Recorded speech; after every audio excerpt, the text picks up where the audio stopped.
नमस्कार, मैं वंदना पांडे मोहनलाल गुरगुटिया उच्च विद्यालय मधुपुर से। हमारे विद्यालय से 9:30 से 12:30 बजे तक बच्चों के लिए ऑनलाइन क्लास की व्यवस्था की गई है गूगल मीट के द्वारा।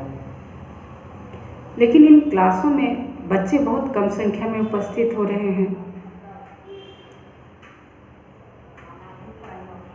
कोरोना एक आपातकाल के रूप में हमारे देश में आया है, किंतु इस कोरोना को हमारे बच्चों ने छुट्टी का एक माध्यम मान लिया है। अक्सर जब हम गार्जियन को फ़ोन करते हैं तो पता चलता है कि बच्चे मोबाइल ले लिए हैं क्लास के नाम पर और वो गेम खेलते हैं, फेसबुक चलाते हैं या अन्य किसी काम में संलग्न होते हैं या दोस्तों के साथ बातचीत करते हैं। यह स्थिति अत्यंत ही खेदजनक है, क्योंकि गुरुजन हों, माता पिता हों या सरकारी कोई भी कर्मचारी हो, मेंबर हो, सबके सब अपनी एक मुकाम बना चुके हैं। लेकिन बच्चे जिनका भविष्य अभी अंकुरित भी नहीं हुआ है,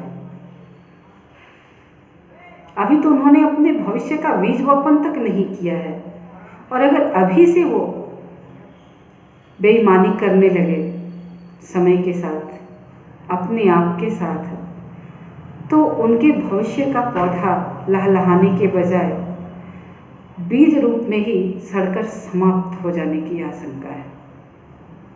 आशंका क्या है, इसे तो हम निश्चित रूप से कह सकते हैं कि वह बीज जिसके साथ बेईमानी की जाए वह सड़कर खत्म हो ही जाएगा।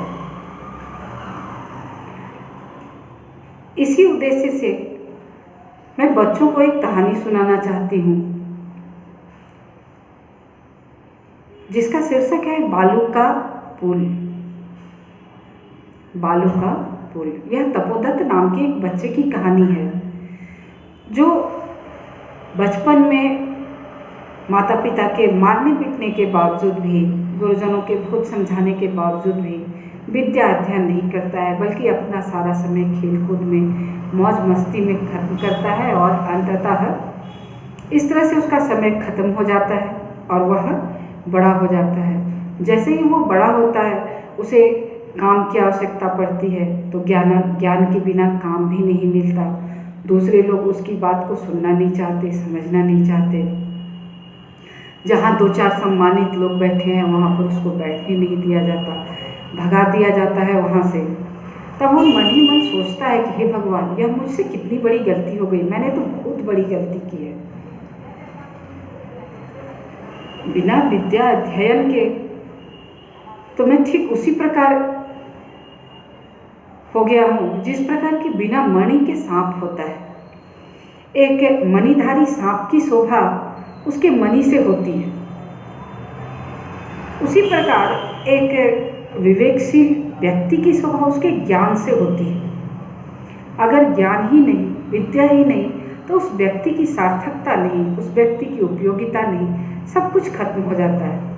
लोग उसे सम्मान नहीं करते हैं, बैठने नहीं देते हैं, चाहे वो अपने शरीर पर कितने ही आभूषण कितने न धारण कर लिया हो, चाहे उसने कितने ही कीमती वस्त्र क्यों न पहने हो, उसके उन कीमती वस्त्रों का, आभूषणों का कोई मूल्य नहीं रह जाता यदि उसके पास ज्ञान नहीं है, बुद्धि नहीं है, उसने विद्या अर्जन नहीं किया है। यह सोचकर तपोधन ने सोचा कि क्यों न ऐसा करूं कि अब तो मेरे पास इतना समय नहीं है कि मैं विद्यालय जाऊं और विद्या अध्ययन करूं, तो क्या कर सकता हूं। उसके दिमाग में आया कि क्यों न मैं, बच्चों ये ध्यान देने योग्य बात है कि उसके मन में वैसी ही बातें आती हैं जो विपरीत हों। वह सोचता है कि अब समय कम है तो क्यों न मैं तपस्या करके विद्या अर्जन कर लूँ। और यह सोचकर वह एक नदी के किनारे जाता है और वहीं एक बरगद के पेड़ के नीचे बैठकर तपस्या करने लगता है, यह सोचकर कि यदि सुबह का भूला शाम को वापस घर आ जाता है तो उसे भूला हुआ नहीं कहते हैं। और उसे तपस्या करता हुआ देखकर एक दिन एक व्यक्ति को लगता है कि यह बच्चा गलत रास्ते पर जा रहा है, रास्ता भटक गया है। उसके मन में इच्छा जागृत होती है कि क्यों ना मैं इस बच्चे को समझाऊं, लेकिन उसे पता है कि जिस बच्चे ने अब तक नहीं समझा वो आगे क्या समझेगा। बचपन से माता पिता गुरुजन सभी समझाते आए हैं कि पढ़ो परिश्रम करो, लेकिन बच्चे के कान पर जूं तक नहीं रहेगा और अब बुद्धि खुली है तो कहता है कि मैं तपस्या करूंगा। तो उन्होंने एक उदाहरण के माध्यम से उसे समझाने का प्रयास किया और नदी के कल कल छल छल बहते जल में जाकर वो बालू उठाता और बालू उठाकर उसे पुल बनाने के लिए दाबना शुरू कर दिया उसने पानी में ही। लेकिन जैसे जैसे पानी बह रहा था वो साथ में बालू भी बह जाता। वह व्यक्ति बार बार प्रयास करता और बालू बार बार बह जाता।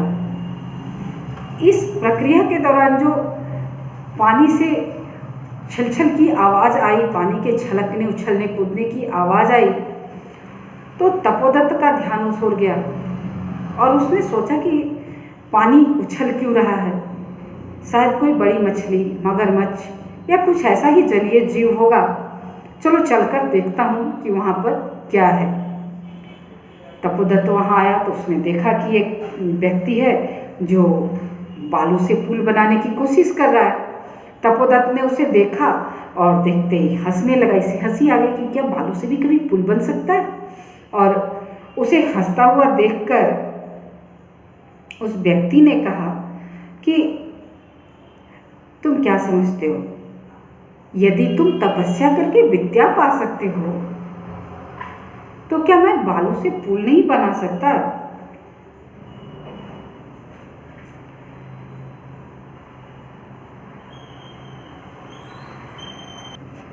तपोदत्त ने उस व्यक्ति को समझाते हुए कहा कि श्री रामचंद्र ने भी समुद्र पर शिलाओं से अर्थात पत्थरों से पुल बनाया था और तुम बालू से पुल बना लोगे।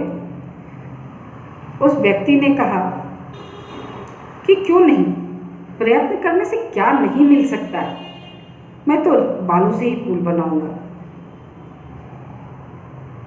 तो क्या तुमने कभी देखा है बालू ठहरता है।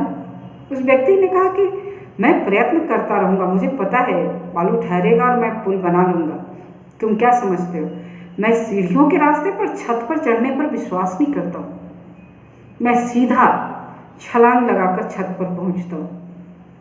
इस पर तपोदत्त हंसता हुआ बोला, ओह, इसका मतलब तुम तो अंजनी पुत्र अर्थात हनुमान जी को भी फेल करते हो, तुम हनुमान जी से भी ज़्यादा बड़े अपने आप को समझते हो, शाबाश, बहुत अच्छा।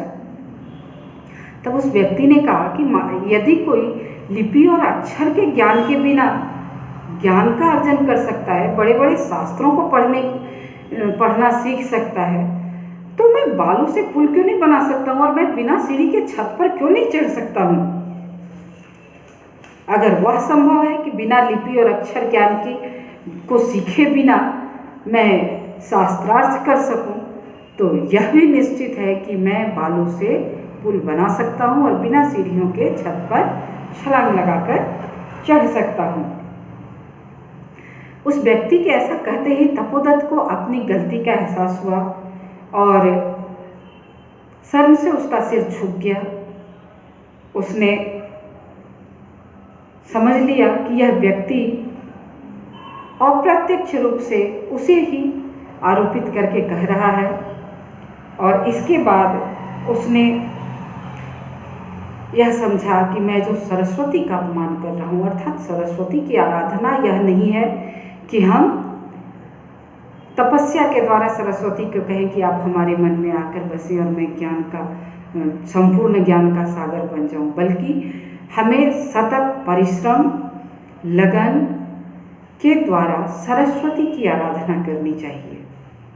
जैसे हम लोग एक बीज को बोने के लिए खेत में पहले बीज को साफ करते हैं, उसके बाद खेतों को साफ करते हैं, उसकी जुताई कुड़ाई करते हैं, उसके बाद जब मिट्टी हल्की हो जाती है तब उसमें बीज को डालते हैं। बीज को डालने के बाद में उसमें खाद, पानी, सूर्य, हवा, प्रकाश सबका बराबर ध्यान रखते हैं, तब कहीं जाकर वह बीज एक पेड़ के रूप में बढ़ता है और हमें फल, हवा, छाया प्रदान करता है। ठीक उसी प्रकार ज्ञान भी जब हम सतत परिश्रम से सबसे पहले लिपि ज्ञान करते हैं, उसका धीरे धीरे क्लास में हम सीखते हैं, उसके बाद सतत परिश्रम के द्वारा जब हम ज्ञान का अर्जन करते हैं तब उस ज्ञान का उपयोग करते हैं और उसी ज्ञान का मीठा फल भी हमें प्राप्त होता है।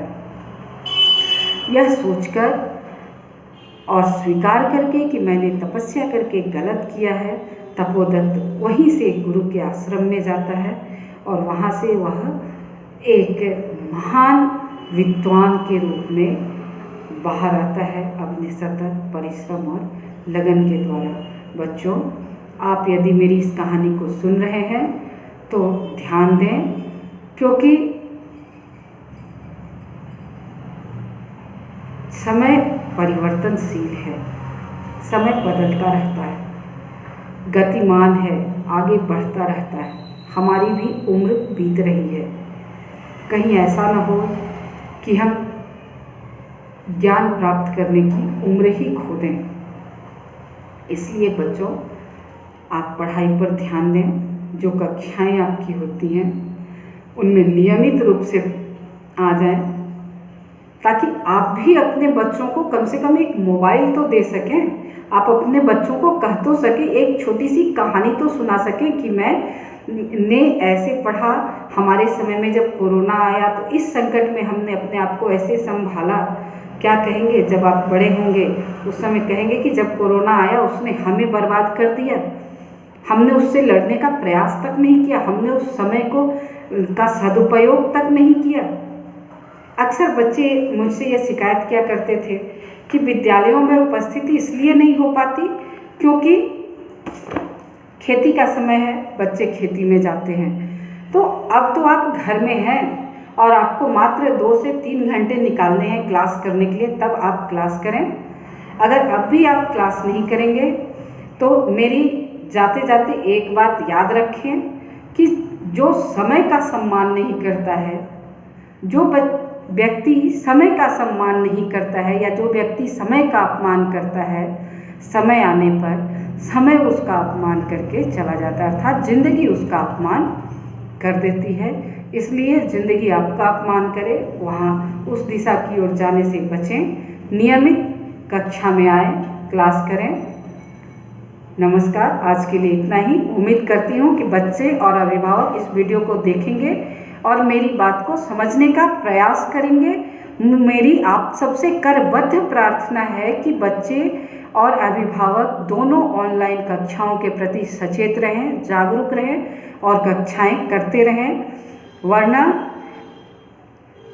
समय बीत जाने पर हमें पछताना पड़ेगा। आप अच्छी तरह जानते हैं कि यदि वर्षा ऋतु चली गई तो आप अपने खेतों में धान की रोपनी नहीं कर सकते हैं, अर्थात का वर्षा जब कृषि सुखाने समय चूक पुनि का पछताने। तो समय चूक जाए इसका इंतज़ार ना करें, समय रहते आप अपने आप को संभालें, कक्षाओं में उपस्थित हो, पढ़ाई करें, ताकि यह समय और यह समाज, यह दुनिया, यह ज़िंदगी आपको सम्मान दे सके। नमस्कार, धन्यवाद।